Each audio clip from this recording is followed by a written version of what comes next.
जवाब दो मोदी सरकार। अगेन आई रिपीट, जनतानी एक ज अवाज, जवाब दो मोदी सरकार। आटली बधी मोंघवारी केम?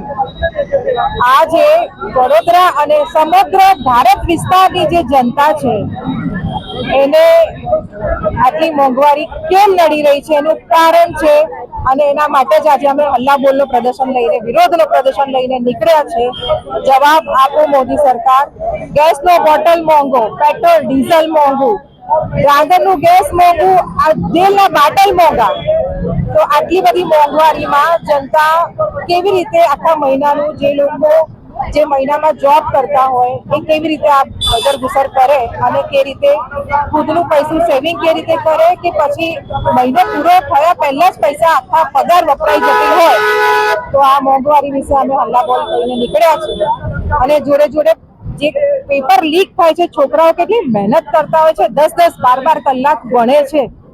મોંઘવારીનો આજે આ પ્રધાનમંત્રી મોંઘવારીનો બોલવા તૈયાર નથી। મોંઘવારી જે કામ માથા મૂકી છે, તમે ગેસના ભાવ જો, પેટ્રોલના ભાવ જો, ડીઝલના ભાવ જો, ટ્રાન્સપોર્ટેશનનો ખર્ચ જો, પરંતુ પ્રધાનમંત્રી પોતાના મોંમાંથી બોલતા નથી મોંઘવારીનોમાં, ઉપરથી મેલોડી રમી રહ્યા છે।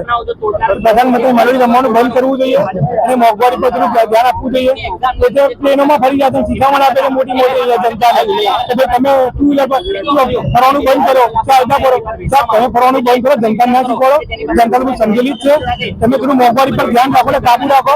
બીજી બાજુ નીટના પેપર ફૂટે, શા કારણથી ભાજપના લોકો નીટના પેપરના સમજવાના છે, પણ ભાજપના લોકો ના માટે નીટના પેપરમાં છે, લોકોના ભવિષ્ય ભેગા થઈ ગયા છે।